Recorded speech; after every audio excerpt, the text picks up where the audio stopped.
Hello, everyone. I'm Paula Luna with the Institute for Progressive Nevada. Thank you for joining us for another Silver State update.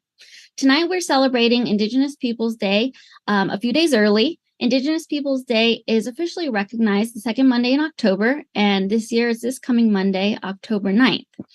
We couldn't have had this celebration without some of our favorite guests. We have Taylor Patterson with Indigenous Voices of Nevada, Andrew Sierra with Nevada Conservation League, and Mike Willoughby with Alfaro Consulting.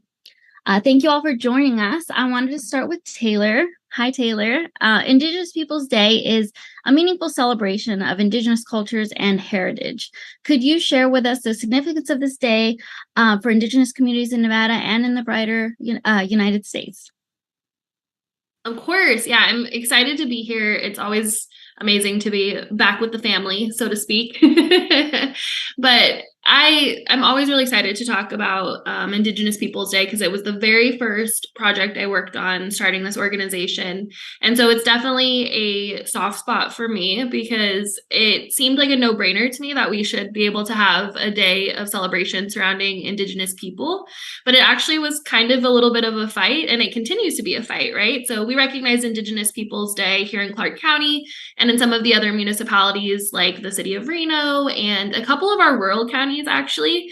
But as a state, we actually don't recognize Indigenous Peoples Day. Many people may know this day as Columbus Day, but I don't want to litigate Columbus by any means. It's like not what I'm here to do.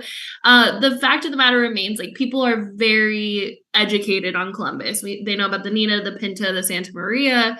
They don't know about our first people. And when we took this to the Clark County Commission, I shared with all of them, look, our Indigenous education was my mom coming into my elementary school classrooms and sharing what it was to be a Paiute woman. She would bring in her beadwork and pine nuts and some odds and ends and explain to the classes, we're still a people that are here. We don't live in teepees. And, this is what it really means to be Indigenous in modern America. But that was the extent of it, right? We got a brief little course in middle school during Nevada history, and maybe some of it covered in like larger history classes in high school. But for the most part, people still don't know about Nevada's first people. So to me, Indigenous Peoples Day is really a way to uplift all of our first people and to have the conversation go beyond just, hey, Columbus discovered America. Let's actually talk about the people that were already here and center ourselves in Indigenous culture. Everybody is really excited to do a land acknowledgement, which I appreciate, but we need to go beyond that and start actually learning and diving deep into what it is to be Indigenous. Absolutely. And thank you so much for joining us and willing to, allowing us to learn from you. How is your organization, Indigenous Voices of Nevada, commemorating Indigenous Peoples Day this year? We are doing my most favorite event. So we are headed to the Welcome to Las Vegas sign this upcoming Monday on Indigenous Peoples Day at 10 a.m. We will be gathering to flip the ceremonial switch, if you will. It is exactly what you think it is. We have a very large ceremonial little switch, and we all flip it because essentially we're changing the colors on the Welcome to Las Vegas sign and having kind of this rah moment of, hey, we're still here, still the first people. And we're adding a new component this year because the 3 tribes that call Clark County home will be receiving keys to the Strip. And again, exactly what you think it is, big, giant, skeleton-looking key that goes to nothing. But it is a really important sort of ceremonial event because this is the first time an Indigenous group or tribal government has gotten the key to the Strip. So it's amazing that our first people of Clark County are getting to finally get what's owed to them, so to speak. I mean, there would be no Las Vegas Strip without Native people, without Native land. And so it's kind of a fun new component. I hope we can continue to give more folks the key to the Strip, more nonprofits, more tribal groups, because we are still an integral part of the city and of the county. And it's important to uplift all of the work that's being done by our people. So I'm really excited. We get so few moments to do just like a celebratory thing, that this is my favorite. Well, I shouldn't say that because public lands is also my favorite day of the year, but one of my other favorite days of the year to just have a moment of, wow, we've come a really long way. Let's just celebrate Indigenous people. Yeah, that is exciting. So we wanted to have this, you know, today to commemorate that event. That sounds super exciting. We thought it was really important that as we commemorate the day, you know, we talk about issues that are impacting the Indigenous community and impacting everyone because we're talking about climate. But we wanted to, you know, like I said, learn from you, be good allies. And I wanted to see if you could let us know a little bit more about what your organization, Indigenous Voices, how they play a crucial role in advocating for Indigenous rights and issues, and how you all work to bridge that gap between like Indigenous perspectives and mainstream environmental conservation efforts in your state or in the state. It's both a positive and a negative that people know almost nothing about Indigenous people. So we do get to kind of level set and start from scratch and kind of knock down a bunch of stereotypes, myths, all of those things. But at the same time, people do come in with absolutely no knowledge.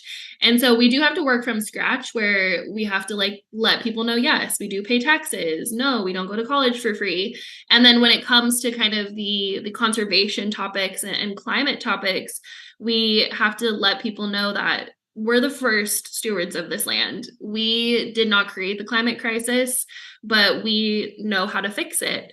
And Indigenous practices and principles are starting to feed back into the conversation, which I think is really exciting because the things that we intrinsically know as Indigenous people are finally being considered.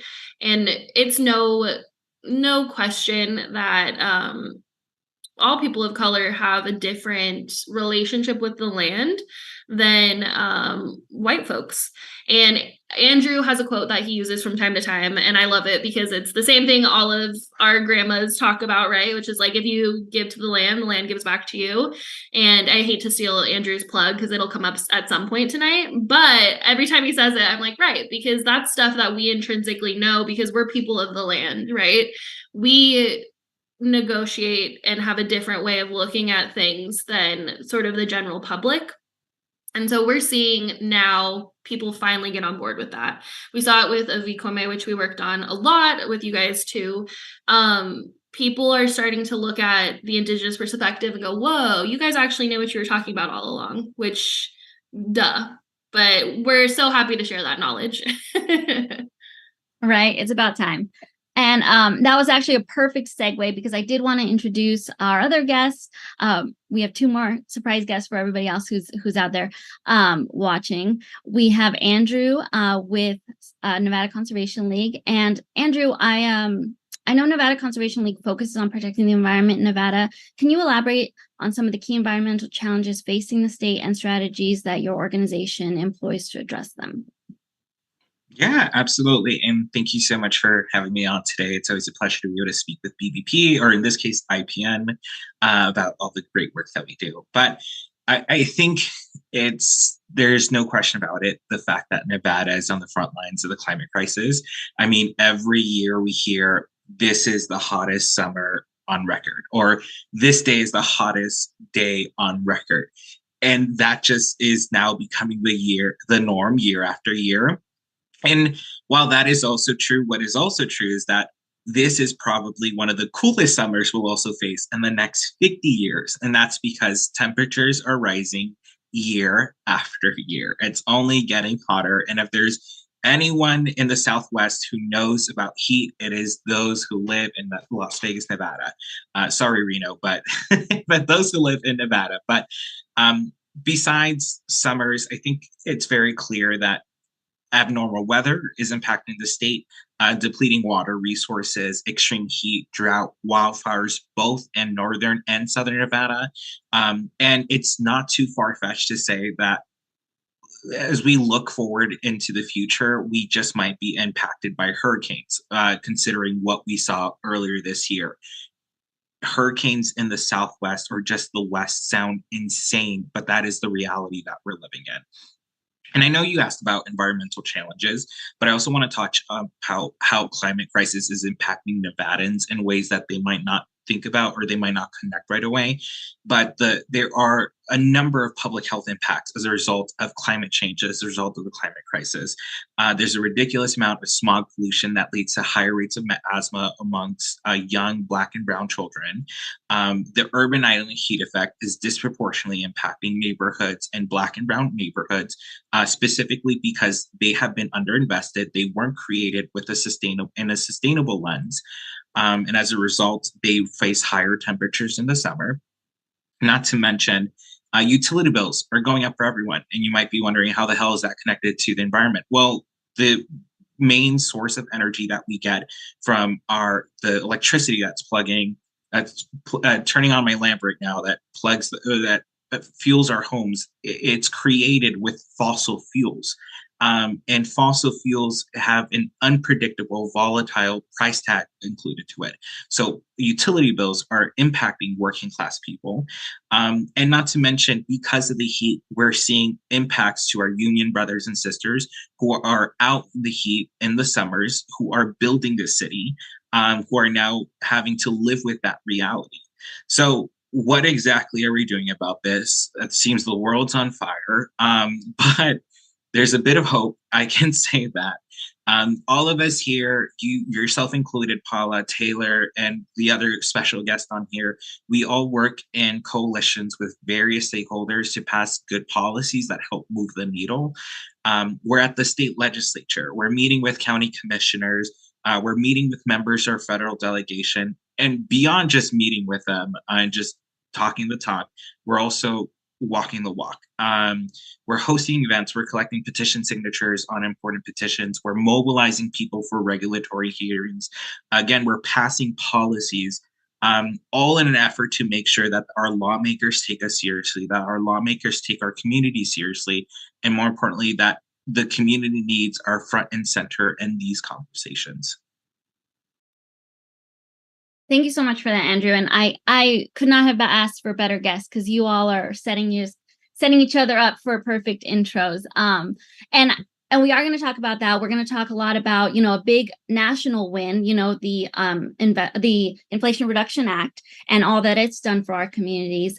But speaking about us, or speaking about broadly about the impacts of not just Indigenous people, but other people of color, we have our other special surprise guest, Mike Willoughby with Alfaro Consultant, joining us.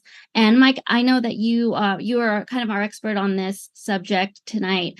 Could you tell us more about the clean energy boom and how they're impacting communities of color? Yeah, absolutely. And it's nice to be here. Thank you for having me. Definitely happy to be back with the IPN team and some of my very good friends on this Thursday evening. It's great to be back here with everybody. So the Inflation Reduction Act has been great news for Nevada, right? Just across the board. Top lines, we're talking about just over 11,500 jobs in the state and $9.14 billion of investment. Okay. And now that is statewide, and I know this will come as no surprise to anybody on this call, that is actually primarily helping communities of color in this state. Right. And so we are seeing, and again, like I said, it's nice to be able to share good news. Because usually, these numbers come with a big but, right? But there's a lot of work to do. We are actually seeing this money go directly into communities of color, right? We're seeing communities of color in these new jobs and seeing community benefits that are benefiting those exact same communities that Andrew was talking about, that so often, they're in the front lines of dealing with this every single day. And that's just kind of the top line of this, right? We're also seeing it in kind of other forgotten communities as well, right? In our rural communities. A prime example of this in something that I never thought in a million years I'd be saying is take a look at Esmeralda County, right? Unbelievable, but $700 million of investment going into Esmeralda County, right? For a sparsely populated, very rural, high indigenous population, right? That's an incredible infusion of cash going in, right? And that's for one specific project in Esmeralda County, right? We're seeing across the board, right? 722 million in the IRA specifically for tribal and indigenous communities, right? And that is specifically just for those communities. Another 46 billion that are available for tribes, indigenous communities to apply for on top of that, right? And then another 35 billion for electrification, right? Because this is something that we actually don't talk about. There's an infrastructure gap, right, between urban and rural, and then honestly, regular rural and tribal communities as well, right? And so the fact that we're actually taking active steps to mitigate some of the historic wrongs is absolutely incredible. And it's good news for everybody, right? This is something that, you know, is uplifting everybody across the state. It's helping to, you know, and Taylor talks about this a lot. Taylor mentioned Indigenous lands, or Public Lands Day. And, you know, when she was talking at Public Lands Day, she was talking about the indigenous community being stewards, right? The original stewards of this land. This is a refocus toward environmental stewardship, right? Which is something that has been absolutely lost within the energy sector forever, right? It's virtually unprecedented. And so seeing these infusions of cash, you know, is incredible. And seeing these investments into these communities is absolutely game changing. It's revolutionary. It's nice to know that when I talk, somebody is actually listening. So I appreciate that, Mike. I love to listen to you, and I wish, honestly, I wish more people could hear, you know, you speak about growing up and your family and your perspective, because it's incredibly valuable and it's incredibly important. Yes, I will. I will ditto that. And anybody who's lucky enough to talk to Taylor regularly, also knows that she's very funny. And we were just talking about that before the show started. How we like her comedic input, and we're always learning from her. It's a win-win. I do want to bring you back in, Taylor, to talk a little bit more about what Mike was mentioning. You know, the Inflation Reduction Act. And the provisions related to funding various programs. It is impacting Indigenous communities. How do you perceive the potential effects of the financial well-being and self-sufficiency of Indigenous communities in Nevada because of these programs? I have a really hard time because I don't think people get stoked enough on the IRA. It's kind of one of these things like voting rights, like people don't really think about it until it's like impacting you. And so I am just here to get people hyped on the IRA. There's so many amazing provisions in there, and I am seeing every day the way this money is impacting communities. And every meeting I have, it's like, oh, well, actually there's a chunk of money in that for that in the IRA, and this is coming from that. So I'm amazed that people still don't quite understand the ins and outs of tribal governance, tribal sovereignty, and the weird legal levels here that we have to tribal governments, because everything in our communities trickles down from the federal government. When we're talking about state impacts, I think people are like, oh, well, can't you do that at the Nevada state legislature? No, because we're federally recognized sovereign governments, we have to work directly with the federal government to invest in our communities. So we need desperately that money coming to us straight from the federal government, and the IRA really provides that. So it's offering a lot of different opportunities, and so some of the same things that Mike talked about for rural communities straight into tribal communities as well. One of my favorite things that's in the IRA is actually allowing the Bureau of Indian Affairs to create programming for just environmental sustainability for different tribes, and really not just weatherizing, but preparing for the impacts of climate change that we are already going to see. Our communities are the most vulnerable, and they're going to see the impacts of climate change first. We already are. And a lot of tribes don't have emergency preparedness. They aren't super well prepared for a lot of the impacts that are going to come from climate change. So the BIA is able to create these different programs to help different tribes.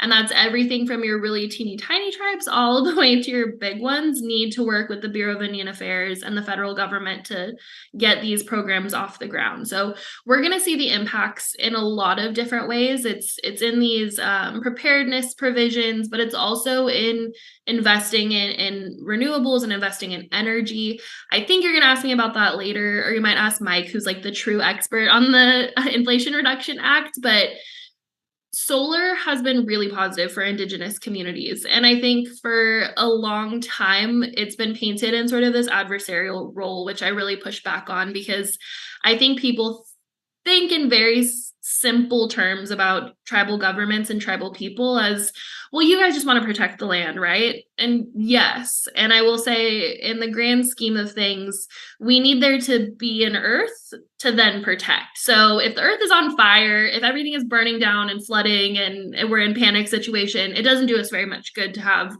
plots of land sitting there, right? So I've seen firsthand the effects that these large-scale solar projects have. I love to, and my friends at IBEW love that I love it, to point to the solar project that Moapa has utilized and has worked on. And we had an amazing situation out there where the tribal government, the membership was able to really come together with this solar project, and it elevates the economic aspects for the tribe, right? Everybody gets to have jobs, they get to have clean jobs, and it's uplifting the community in a new way. I think everybody automatically links us with tribal casinos, which yes, a lot of tribes do have, mine included. I've got to do the plug. If you're going to Bishop, please use my tribal businesses. However, we're all looking to diversify, right? We're the same as any other sort of business, and that we need to make sure that we're doing sustainable acts for the future. And that includes solar projects, wind projects, and really diversifying our tribal businesses. Yeah, absolutely. And I think there's so many areas that I want to touch on before we wrap our conversation, and we have plenty of time. But I did want something that you were saying about, like, it's not just about these specific areas, but like taking care of the earth as a whole, right? So taking care of our state as a whole. So I want to bring Andrew back in, because I know that, there's a lot of areas right here in Las Vegas that, they're heat islands that they need investments, and and there's a lot of opportunity for us to kind of address those issues. And I wanted to see if you could talk a little bit about the opportunities that we have to invest in sustainable infrastructure projects in Nevada, a part of the IRA's implementation, or any other projects that Nevada Conservation League is working on. Yeah, absolutely. I mean, there are a number of projects that were mentioned, and I won't get into the specifics just because I'm sure, as Taylor had mentioned, Mike probably has all those specifics. So I'll talk about it more generally, more broadly. I think Taylor mentioned this perfectly. There is so much money in the Inflation Reduction Act. And I think oftentimes what happens, especially within the advocacy space, we are so used to continuously pushing a boulder up a hill, sort of say. But when we have our wins, we're kind of like a bit surprised and taken aback by the fact that we're able to push the boulder all the way up and got to take a break. But the work doesn't stop there, obviously. I think above all else, making sure that we're tracking implementation to ensure that the dollars that are coming into the state are spent with the intention in which it was passed. And that includes just being able to track and work with our partners within the clean energy space, especially experts like Kristen Stasio, who's the executive director for the Nevada Clean Energy Fund.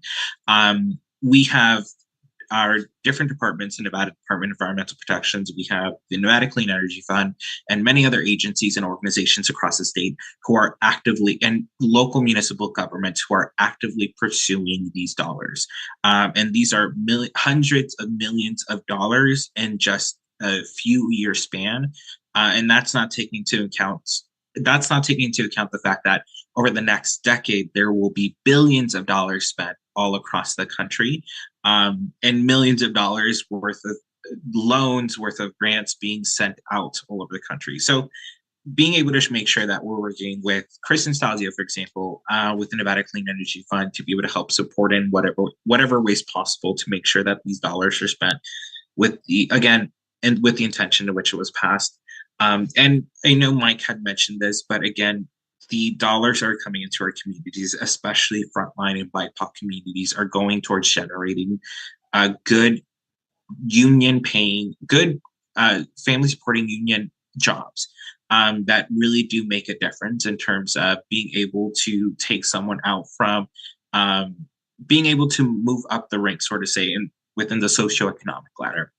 But above all else, there's just a lot of projects. I mean, not too long ago, we saw earlier this year, I think it was Redwood Materials, which is a battery recycling plant up north that received $1 billion loan from the Environmental Protection Agency to continue its operations. And I know that oftentimes when we talk about clean energy, we also have to talk about the minerals that are being used to create these solar panels that we use, the batteries that we're using. And part of that conversation also includes, well, as we're building out all these solar panels, and as solar panels are being decommissioned, or as batteries are no longer being used, we need to find ways to also support businesses like Redwood Materials that help within that loop, sort of say, to ensure that the minerals that are being used continue being used in one way, shape, or form. Again, that sustainability piece is important, not just in a business aspect, but as we talk about just overall the projects that are being implemented. Yeah, absolutely. And I think that's such a key part of this conversation, right? Because this money is being invested in environmental conservation, but at the same time, that's fueling like this economic recovery. It's giving jobs. You know, Mike, you've already gotten 2 shout outs by each of our guests about how some of these how this money is being leveraged to support projects that are simultaneously creating jobs in Nevada and the environment. I don't know if you had anything to add since they both shouted you out regarding, the economic benefits of these programs. Yeah, just a little bit, Ted. First of all, thank you. I appreciate that very, very much. But secondly, it is so critical, right, to ensure that we are being mindful of the entire cycle, right? The production, implementation, use, and reuse, right? Because nothing lasts forever, right? And so we've got multiple companies in the state of Nevada that are specifically working on what Andrew was talking about, which is, closed loop battery manufacturing, right? Where we're not just, once the minerals are extracted to use in the batteries, we're going back and reusing them, right? Because we have to be able to make this last for as long as possible, right? I'm sure everybody here is familiar with the news that we've discovered a gigantic lithium deposit right on the border between here and California.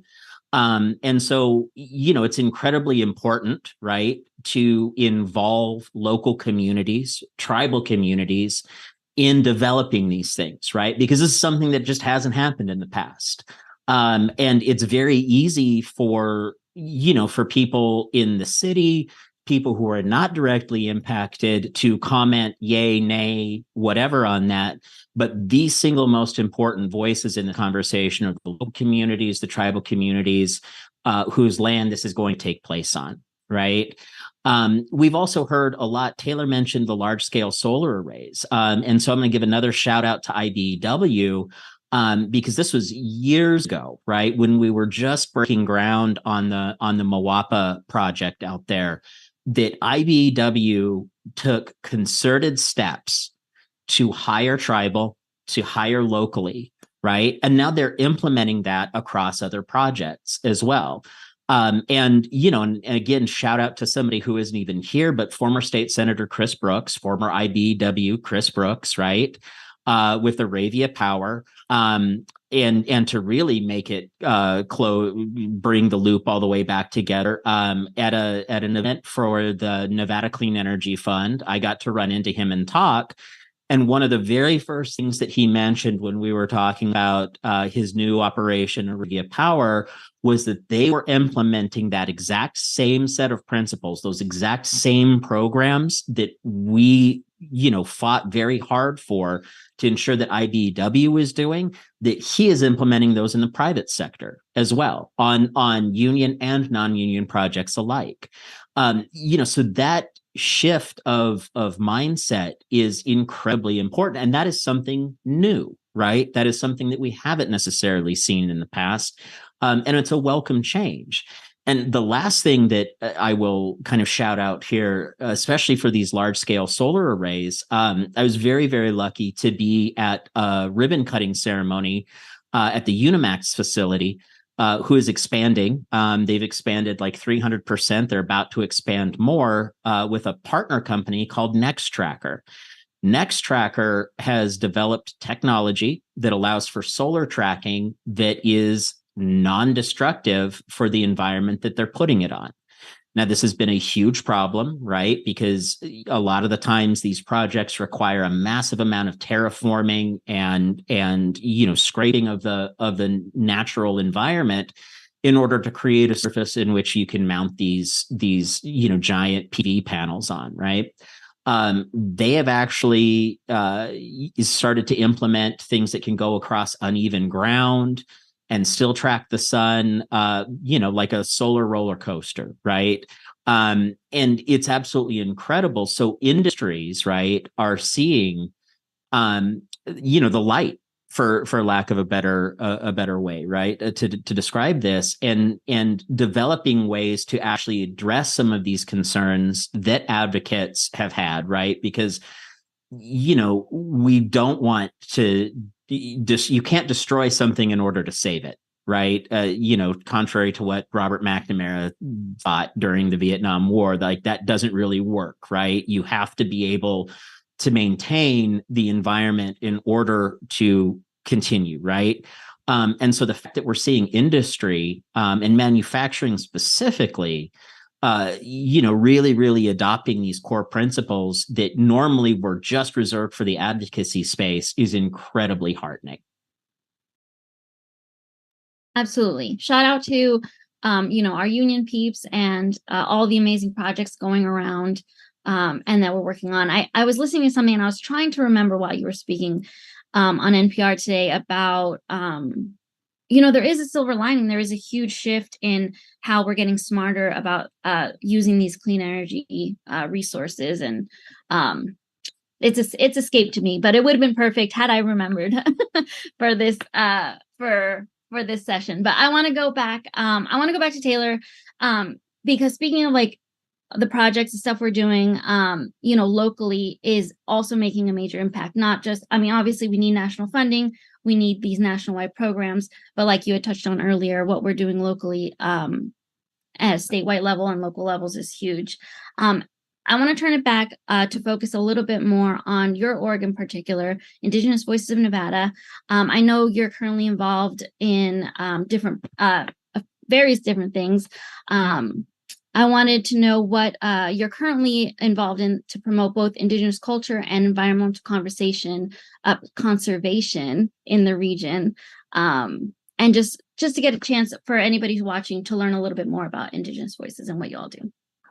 Absolutely. And first things first, I do want to extra uplift Mike's props to Chris Brooks. I don't think he knows who I am at all. So somebody please send him this clip of me praising him, because he has been such a big proponent of solar, right? Really brought solar to Nevada, but also has been such a big proponent of tribal input, of Indigenous voices. And I was so very impressed. Arriva was a sponsor for tribal lobby day. So I just, yeah, somebody please let him know, whoever knows him. I'm a big fan, and I just really appreciate all the things that he's done for Nevada. So I have to echo that first and foremost.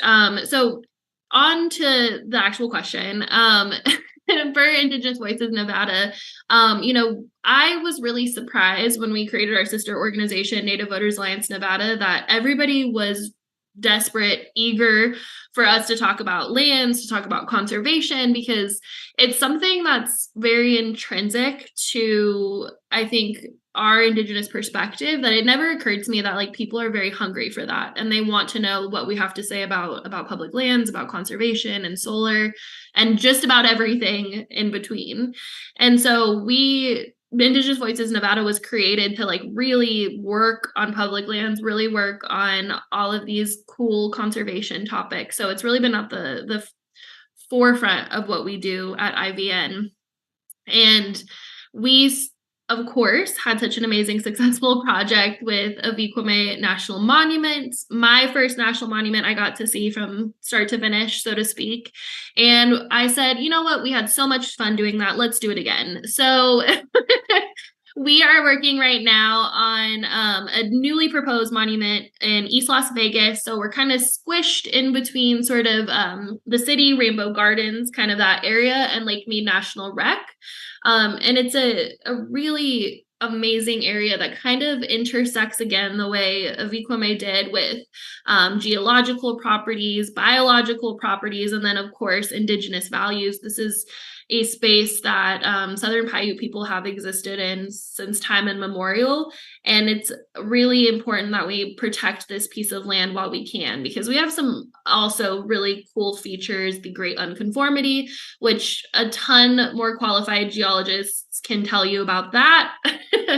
And then the bear poppy as well, which is a poppy flower that's only found in this one particular area. And so we are now working on that proposed monument. We have a community conversation scheduled for that on, I want to say October 11th, next week in East Las Vegas. So I can definitely pass that information to the IPN family so you guys can get that out, because I'm really excited to talk about this piece of land. It's worth protection in every way, and anybody who knows who has gone out that direction knows that this land gets torn apart, right? We have a lot of people like to say overloving. I kind of reject that, because it's honestly just abusive of the land, right? It's people that are shooting, are dumping boats, are cracking beer bottles, like it really runs the gamut of just kind of a rough landscape out there. And so I'm excited that this is in such close proximity to Las Vegas, and such close proximity to so many people who don't have the opportunity to recreate, that we can really have a bunch of new people educated about public lands. So that is mostly what we are working on right now, because like I said, if you get one monument done, why not just make another one? Yes, I love that. And shout out to anything East Las Vegas. So definitely. I want to, before we go to some audience questions, I do have one more question for Andrew, because I know that NCL works deeply with Indigenous communities. We all partner with Taylor and her org, right? But I wanted to see if you could talk about a little bit about how Nevada Conservation League collaborates with Indigenous groups and incorporate Indigenous knowledge and values into the conservation effort. Yeah, absolutely. And before all else, I want to say this, and this was taught on to me by a mentor, the former deputy director with NCL, Verna Mendez.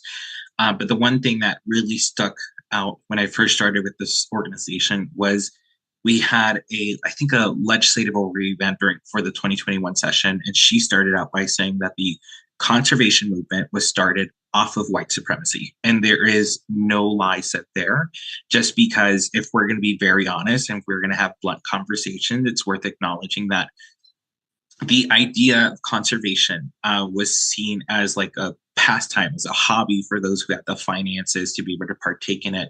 And those who didn't have finances just had to be on the sidelines or sometimes forcibly removed from their land. And it was seen as a pastime, as a hobby, as opposed to being seen as a tool to protect endangered species, to protect native land more than anything. Um, Here at the organization, we are very intentional with the way in which we approach projects, because the last thing we want to do is insert ourselves willy-nilly. Whenever we are working on a project, especially those that impact Native communities, I think first and foremost, we do our due diligence by educating ourselves. I mean, Taylor mentioned it. 9 times out of 10, those working within the space don't know much about Native communities, because there's not a lot of education on Native communities, on Native culture, and the impact it's had on our country. So educating our first and foremost, so we can, and then meeting with the subject matters, which are Native leaders, to better understand what's at stake with any of the issues or projects that we work on. And above all else, making sure that we uplift and include them with any campaign plans that we work on. We are not here to dictate. We are here to learn and to listen and uplift. And Taylor says this as well. It's not just about consultation, but it's also about collaboration. It needs to go further than just having that initial conversation, where we're actually working hand in hand together on whatever project we decide to dedicate our time to. And I think it also helps that we have a very diverse staff on hand. I think Taylor mentioned this as well, but I often say this too. I love my grandmother very deeply. I've lost her now 2.5 years ago. But the one thing that was very clear is the fact that she had mentioned, if you take care of the land takes care of you in one way, shape, or form. It takes care of your family, takes care of your animals. And they know this because my family comes from a long line of farmers and ranchers out in rural Mexico, where you really had to scrape by just to live on the land that you had. But with that in mind, we also have staff members who come from Hawaii, where they grew up in a culture that embeds the importance of protecting the land, the ocean within their teachings, within their upbringings. And it's because we have a diverse staff that helps us better understand not just conservation and public lands, but a whole broad set of issues that we work on. So we do, long story short, we do the best we can to make sure we're educating ourselves and doing our due diligence, especially when approaching new projects that impact different communities that differ from our own. NCL has always been really amazing at asking me and taking feedback super well. The former executive director, Paul Selberg, and I had a really great relationship, and he was always very interested in my feedback and took it, which is not always the case when it comes to some green organizations, right? I think a lot of times people act like they want to hear what you have to say, but don't actually, or it's sort of this manufactured consent, right? Of like, well, we checked. And so I really respect the work at NCL. I love the new executive director as well, Christy.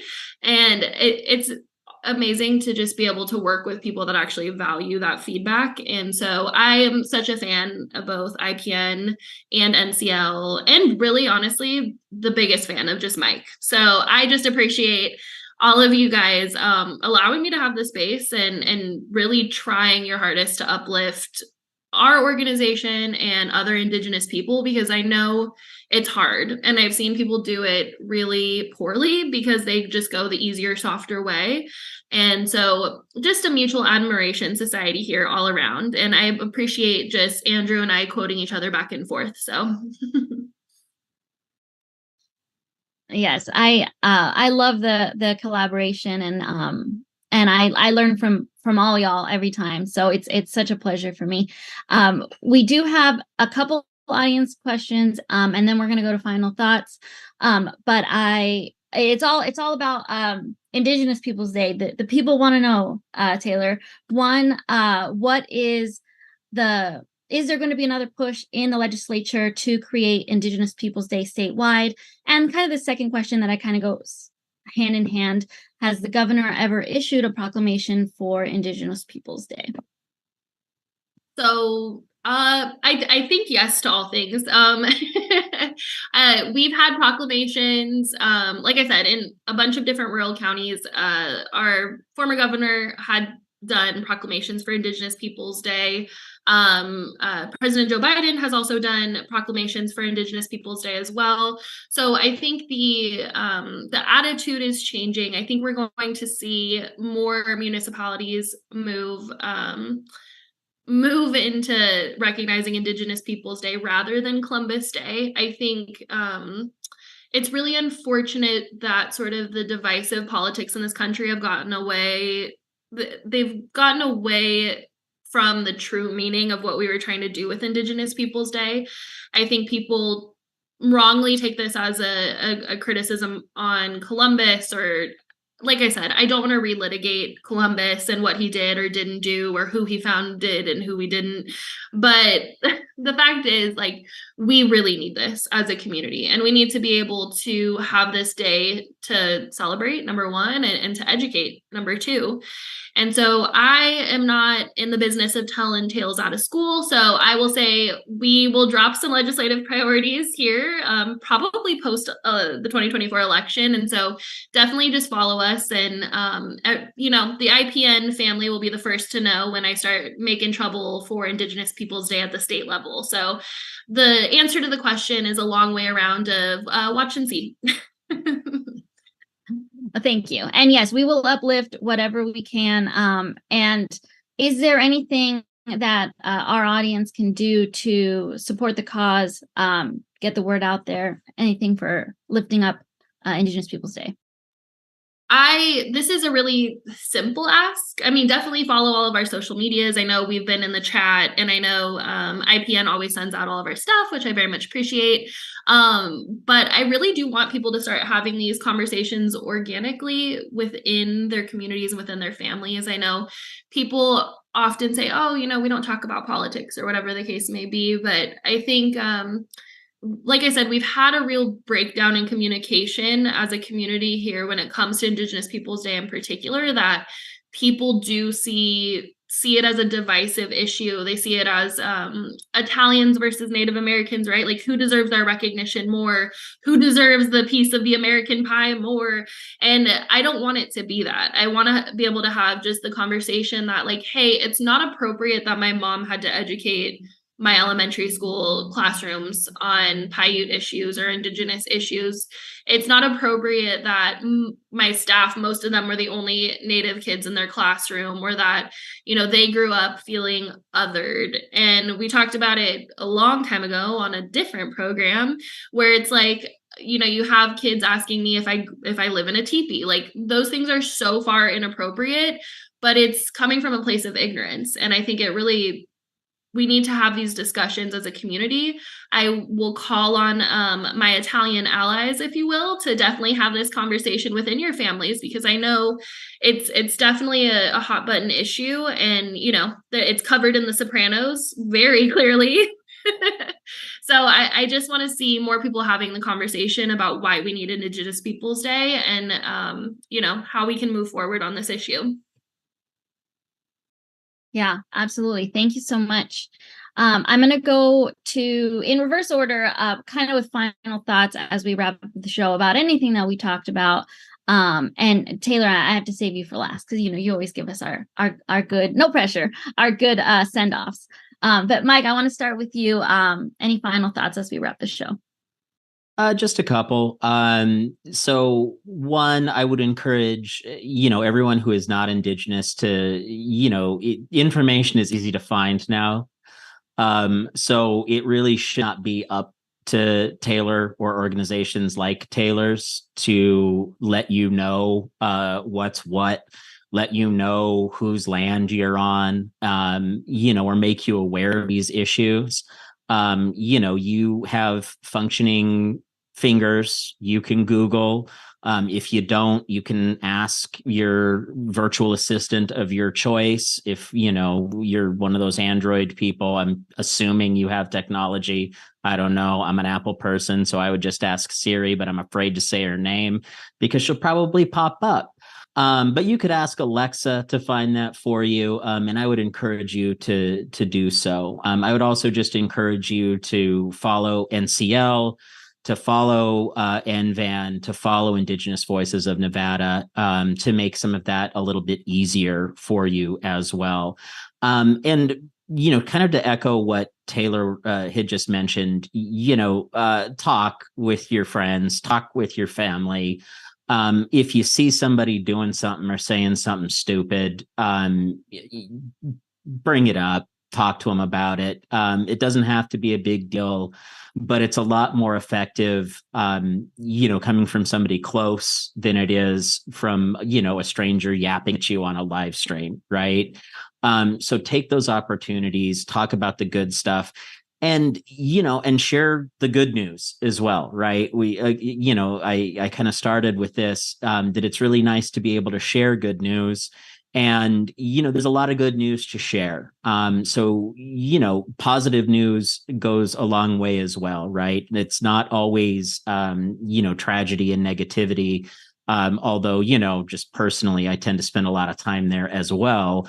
But it is good and effective to share those wins, right? Because as Andrew said, we don't get wins that often, right? And a lot of times when we do win, it doesn't feel that great because of what it took to get there, the compromises that we had to make in order to make that win happen. So when we do end up with something good, like the IRA, right? Like the CHIPS Act, like the bipartisan infrastructure law, celebrate those wins, right? And tell people about it, because not a lot of people know what those laws are, but they love the stuff in them, right? They love the stuff that is coming out of them.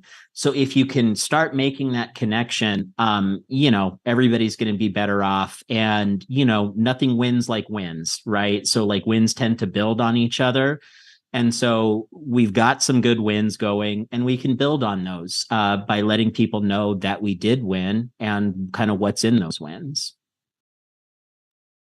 Absolutely. I think we forget about that a lot. So thank you, Mike. And we are going to put all the resources shared today. We're going to put everybody's information in the chat so you all can connect with NCL and Indigenous Voices. Andrew, I'll go to you. Final words as we wrap the show. Yeah, absolutely. First and foremost, I'm saying this especially because my communications director would be mad if I didn't. Please be sure to follow us on social media, NV Conservation on Twitter, Facebook, Instagram, and TikTok. But beyond that, I think I really want to kind of touch on just the importance or what it took to get Evikwame designated as a national monument. And more specifically, there's an article that just came out by Ashley Hemmers, who's the Fort Mojave Tribe Administrator. Similar to former State Senator Chris Brooks, I'm a huge fan of Ashley Hemmers. If you haven't heard her speak, we're actually going to be giving her our Green Guardian Award at our Homies Nevada dinner taking place this Saturday. A very well-deserved individual, just because in the article she had pointed to the fact that the Evikwame National Monument campaign was really community-centered from the very beginning. It was making sure that we informed, educated, and involve those around Evikwame, not just Searchlight, but those who came to recreate, those who would pass by to get to enjoy Lake Mead and the Colorado River. And it was just a huge example of what is possible when we uplift the voices of those who are directly impacted, or in this case, would directly benefit from the protection of public lands. And what is possible when we do it in this specific manner. It took us 2 years from start to finish. It was decades-long process, obviously, but 2 years from when I joined the organization up until when it was formally designated.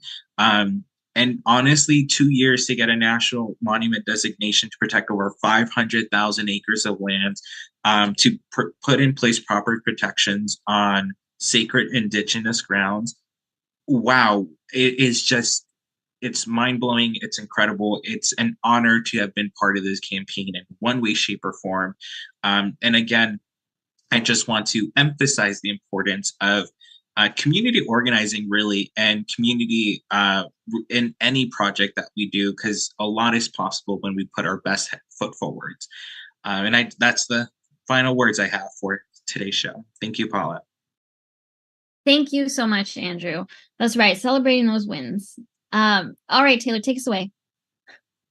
I mean, how can I put it in just a 2-minute little spiel here? You know, if you let me spiral out, Paula, I'll be talking on the Silver State update for 4 hours.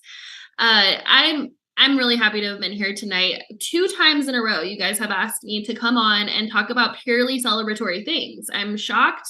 I'm starting to feel a little too comfortable. We need to get back to the doom and gloom, because that's sort of where we lay, right? And I think it's important that we get these moments to truly celebrate and to, as Mike was saying, you know, build upon these wins.